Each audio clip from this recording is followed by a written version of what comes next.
বন্ধুরা, রোশনাই ধারাবাহিকের advance update নিয়ে চলে এলাম। এর আগের অ্যাডভান্স আপডেটে তোমাদেরকে জানিয়েছিলাম বিয়ের মণ্ডপে রোশনাইকে প্রদীপের আগুনে ঝলসে দিতে চেয়েছিল সুরঙ্গমা। রোশনাই লাফিয়ে উঠে শাড়ির আঁচল ঝাড়ি দিতেই সেই প্রদীপ গিয়ে পড়ে গরিমার শাড়িতে। সকলে মিলে রোশনাইকে নিয়ে ব্যস্ত থাকায় গরিমার শাড়ির আগুন অনেকটাই ছড়িয়ে পড়ে।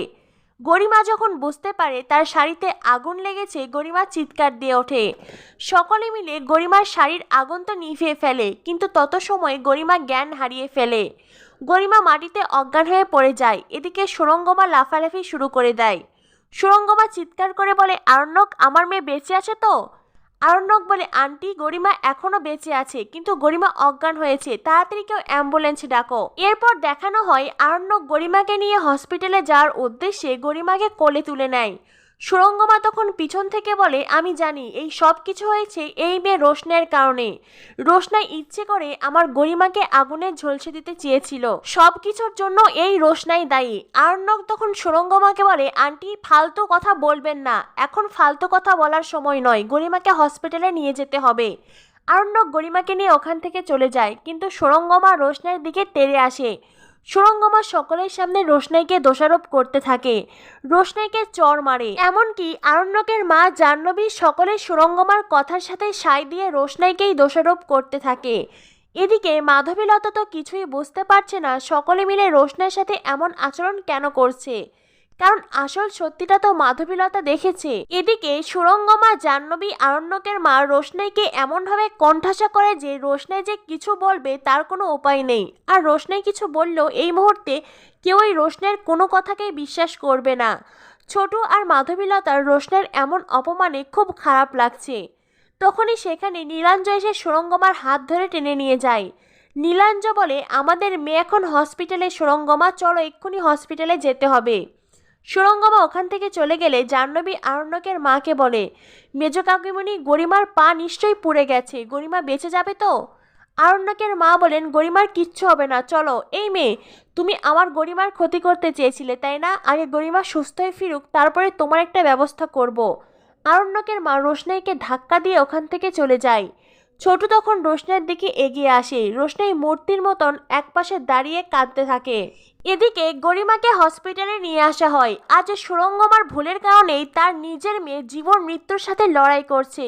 আরণ্যক বারবার করে গরিমাকে ডাকতে থাকে, গরিমা, একবার চোখ মিলে তাকাও, একবার কথা বলো গরিমা। আরণ্যকও বুঝতে পারছে না তার বিয়ের সময় এই ভয়ঙ্কর অ্যাক্সিডেন্ট কি করে হলো। এরপরে দেখানো হয় গরিমাকে অপারেশন থিয়েটারে নিয়ে যাওয়া হয়। আর এদিকে সুরঙ্গমা বারবার করে রোশনাইকেই দোষারোপ করতে থাকে। নীলাঞ্জ সুরঙ্গমাকে বলে, সুরঙ্গমা, এইটা একটা অ্যাক্সিডেন্ট। সুরঙ্গমা নীলাঞ্জকে ধমক দিয়ে বলে, তুমি চুপ থাকো, সে সময় তুমি দেখোনি, আমি নিজের চোখে দেখেছি। আমি রোশনাইয়ের পায়ের কাছে প্রদীপ রেখেছিলাম, কিন্তু রোশনাই ইচ্ছে করে আমার মেয়ে গরিমার শাড়িতে দিয়েছে। রোশনাই প্ল্যান করে সব কিছু করেছে।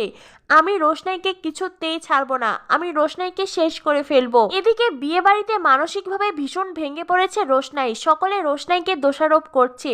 এমন একটা কাজ করা তো দূর, রোশনাই কখনো এমন একটা কাজ করার কথা ভাবতেও পারবে না। তখনই রোশনাইয়ের কাছে আসে মাধবীলতা। রোশনাই মাধবীলতার হাত ধরে বলে, বিশ্বাস করুন, আমি এইসব কিচ্ছু করিনি, আমি গরিমা দিদির কোনো ক্ষতি করিনি। মাধবীলতা রোশনাইয়ের মাথায় হাত রেখে বলে, তুমি একদম চিন্তা করো না রোশনাই, আমি জানি, আমি তোমাকে ভরসা করি, আমি জানি তুমি কিচ্ছু করনি। মাধবীলতা মনে মনে ভাবতে থাকে, আসল সত্যিটা তো আমি নিজের চোখে দেখেছি, তাহলে সবাই কেন এইভাবে রোশনাইকে দোষারোপ করছে? মাধবীলতা নিজেও বুঝতে পারছে না এমন অসহায় একজন মেয়ের দিকে সবাই কেন আঙুল তুলছে। তখনই সেখানে রোশনাইয়ের কাছে আসে মিনি। মিনি এসে রোশনাইকে জড়িয়ে ধরে কাঁদতে থাকে। মিনি রোশনাইকে বলে, রোশনাই, তোর কিচ্ছু হবে না, সব কিছু ঠিক হয়ে যাবে, আমি আছি তো রোশনাই, তোর কিচ্ছু হবে না। মিনি আর রোশনাই একে অপরকে জড়িয়ে ধরে কাঁদতে থাকে। রোশনাই ভগবানের কাছে প্রার্থনা করে মনে মনে বলতে থাকে, স্যারজি গরিমা দিদিকে ভালোবাসে, আর সেজন্যই তো আমি ওদের জীবন থেকে সরে এসেছি। সেই স্যারজি যখন গরিমা দিদিকে বিয়ে করছে, সেই মুহূর্তে আমি কেন গরিমা দিদির ক্ষতি করব?